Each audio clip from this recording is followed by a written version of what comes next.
Hi hello வணக்கம், welcome to சமையல் அகாஸ் கிச்சனின் Tamil channel.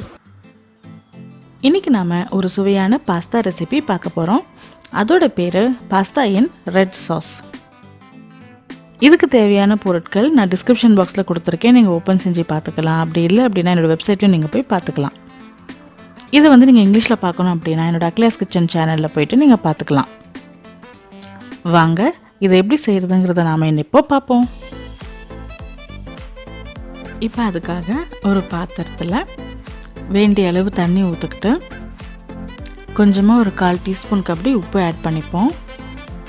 So உப்பு ஆட் பண்ணிவிட்டு ஒரு 1.5 கப்பு மேக்ரோனி பாஸ்தா இப்போ மேக்ரோனி எடுத்திருக்கேன். ஸோ அதாவது ஷெல் ஷேப்டு பாஸ்தா. ஸோ அதை ஆட் பண்ணிக்கலாம். ஆட் பண்ணிவிட்டு அது கூடவே நாம் ஒரு 3 தக்காளி இந்த மாதிரி கட் பண்ணி வச்சுக்கலாம். ஸோ கட் பண்ணி அது நடுவில் ஸ்லிட் மாதிரி போட்டுக்கலாம். ஸோ போட்டுக்கிட்டு அதையும் இது கூடயே சேர்த்து நல்லா வேக வச்சிடலாம்.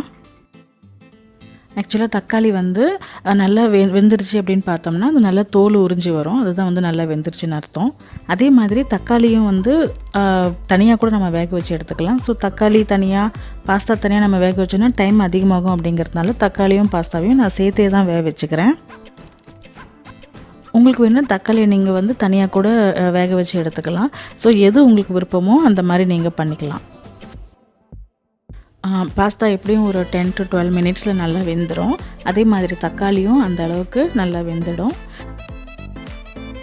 நான் இந்த தக்காளியும் பாஸ்தாவையும் ஒரு 10லேருந்து ஒரு 12 நிமிஷம் அப்படி தான் நான் வேக வச்சேன். ஸோ ரெண்டுமே கரெக்டாக வெந்துருச்சு.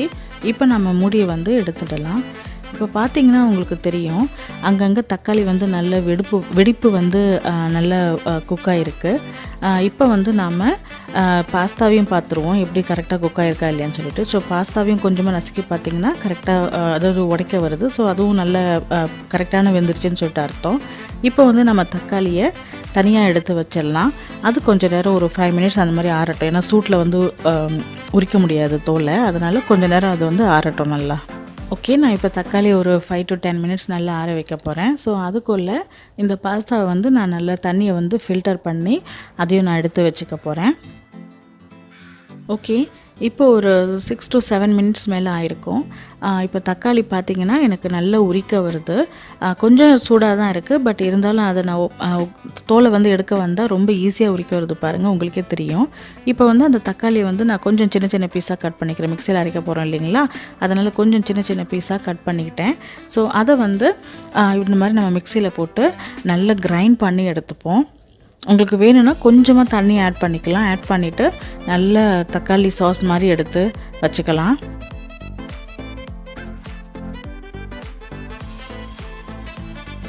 இப்போ ஒரு கடாயில் 3 டேபிள் ஸ்பூன் ஆலிவ் ஆயில் விட்டுக்கலாம். ஸோ நீங்கள் உங்களுக்கு கொஞ்சம் அதிகமாக விடணுனாலும் ஒரு 3லேருந்து ஒரு 5 டேபிள் ஸ்பூனுக்கும் ஆலிவ் ஆயில் விட்டுக்கலாம். ஆலிவ் ஆயில் உடம்புக்கும் ரொம்ப நல்லது. நான் 3 tablespoon olive oil add பண்ணிக்கிட்டேன். அது கூட ஒரு 5 மலைப்பூண்டை நல்லா சின்ன சின்னதாக கட் பண்ணி சேர்த்துருக்கேன். ஸோ சேர்த்துட்டு அதையும் நம்ம ஸ்லைட்டாக வறுத்துக்கலாம். ஸோ ரொம்ப பிளாக்கிஷாக ஆக வேணாம், ஸ்லைட்டாக வறுத்தா போதும். இப்போ பாருங்கள் நல்லா வறுத்தாச்சு. அது கூட ஒரு டீஸ்பூன் சில்லி ஃப்ளேக்ஸ் ஆட் பண்ணிக்கிறேன். ஸோ அதையும் கூட சேர்த்து நல்லா வதக்கிக்கலாம். உங்களுக்கு காரம் கொஞ்சம் அதிகமாக வேணும் அப்படின்னா சில்லி ஃப்ளேக்ஸ் இன்னும் ஒரு டீஸ்பூன் கூட ஆட் பண்ணிக்கலாம். இப்போ நம்ம அரைச்சி வச்சுருக்கிற அந்த தக்காளி சாறு இருக்கு இல்லைங்களா, அதை ஆட் பண்ணிக்கலாம். இப்போ இந்த தக்காளி சாறை நல்லா மிக்ஸ் பண்ணி விட்டு ஒரு 5 மினிட்ஸ் நல்லா குக் ஆகட்டும். கொஞ்சம் திக்காக ஆரம்பிச்சிருக்கு தக்காளி சாறு. அது கூட இப்போ நம்ம கொஞ்சமாக ஆரிகானோ ஆட் பண்ணிக்கலாம். அப்புறம் கொஞ்சமாக மிக்ஸ்டு ஹர்ப்ஸ், இட்டாலியன் மிக்ஸ்டு ஹர்ப்ஸும் ஆட் பண்ணிக்கலாம். ஸோ இது ஆரிகானோவும் இட்டாலியன் ஹர்ப்ஸும் நல்ல வாசம் கொடுக்கும், அதனால் நம்ம ஆட் பண்ணுறோம். அதுக்கப்புறம் ஒரு டீஸ்பூன் சர்க்கரையும் நம்ம ஆட் பண்ணிக்கலாம். ஸோ ஆட் பண்ணி நல்லா மிக்ஸ் பண்ணிக்கலாம். உங்களுக்கு இன்னும் கொஞ்சம் ஸ்வீட்னஸ் வேணும் அப்படின்னா சர்க்கரை இன்னும் ஒரு டீஸ்பூன் அந்த மாதிரி ஆட் பண்ணிக்கலாம். நான் அவ்வளோவா பண்ணலை. தேவைக்களவு கொஞ்சமாக பெப்பரையும் நம்ம ஆட் பண்ணிக்கலாம். ஸோ பெப்பர் ஆட் பண்ணுறதுலாம் நம்ம இஷ்டம்தான். உங்களுக்கு காரம் அதிகமாக வேணும்னா கொஞ்சம் காரமாக வச்சுக்கலாம், இல்லைன்னா கொஞ்சம் குறைச்சே ஆட் பண்ணிக்கோங்க. ஸோ இப்போ நல்லா குக் ஆகட்டும். ஆனது ஒரு 10 to 12 மினிட்ஸ் நல்லா குக் ஆகட்டும். பாருங்கள் நல்லா எனக்கு திக்காக வந்திருக்கு. இந்த மாதிரி திக்னஸ் வர்ற வரைக்கும் நல்லா குக் பண்ணி விட்டுக்கலாம்.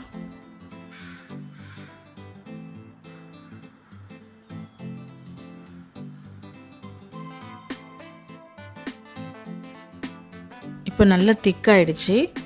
இப்போ வந்து நமக்கு தேவைக்களவு நான் வந்து ஒரு 1/4 டீஸ்பூனுக்கும் கொஞ்சம் அதிகமாக உப்பு ஆட் பண்ணியிருக்கேன். ஸோ உப்பு ஆட் பண்ணிக்கிட்டு 2 tablespoon tomato sauce add பண்ணிக்கலாம். டொமேட்டோ சாஸ் ஆட் பண்ணுங்கிறது வந்து ஆப்ஷனல் தான், கட்டாயம் கிடையாது. But light tanginess and sweetness கொடுக்கும் அப்படிங்கிறதுனால 2 tablespoon tomato sauce add பண்ணிக்கிறேன். அது நல்ல கலரும் கொஞ்சம் கொடுக்கும்.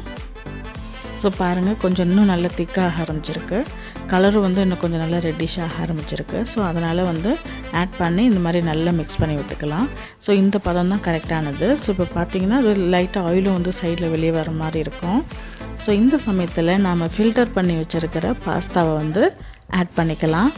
ஸோ ஆட் பண்ண பாஸ்தா வந்து நல்லா மிக்ஸ் பண்ணுற மாதிரி மிக்ஸ் பண்ணி விட்டுக்கலாம். ஸோ அந்த டொமேட்டோ சாஸில் வந்து இது வந்து நல்லா மிக்ஸ் ஆகணும். அப்போ தான் வந்து டேஸ்ட்டு சூப்பராக இருக்கும். அதனால் நல்லா மிக்ஸ் பண்ணி விட்டுக்கோங்க. ஆனால் ரொம்ப நேரம் குக் பண்ணாதீங்க, ஏன்னா பாஸ்தா குக் பண்ணிங்கன்னா உடைய வாய்ப்பு இருக்குது. அதனால் ரொம்ப நேரம் குக் பண்ண வேணாம்.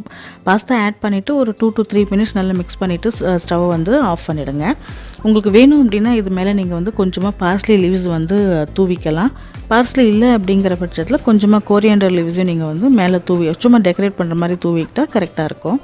அவ்வளோதாங்க, நம்மளுடைய சூப்பரான பாஸ்தா இன் ரெட் சாஸ் வந்து ரெடி ஆகிடுச்சு. இப்போ இது வந்து ஒரு பவுலில் போட்டு நம்ம சர்வ் பண்ணிக்கலாம்.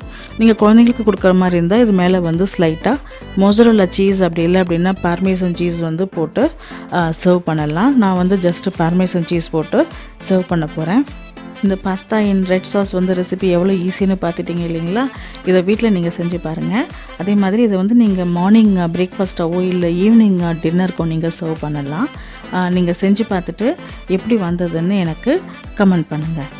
இந்த வீடியோ உங்களுக்கு பிடிச்சிருந்ததுன்னா லைக் பண்ணுங்கள், ஷேர் பண்ணுங்கள் மற்றும் சப்ஸ்கிரைப் பண்ணுங்கள். அதே மாதிரி என்னுடைய வீடியோஸ் உங்களுக்கு நோட்டிஃபிகேஷன் வரணும் அப்படின்னா பெல் ஐக்கானை கிளிக் பண்ணிக்கோங்க. மீண்டும் வேறொரு புதிய வீடியோவுடன் உங்களை நான் சந்திக்கிறேன். அதுவரை வீடியோ பார்த்ததுக்கு மிக்க நன்றி.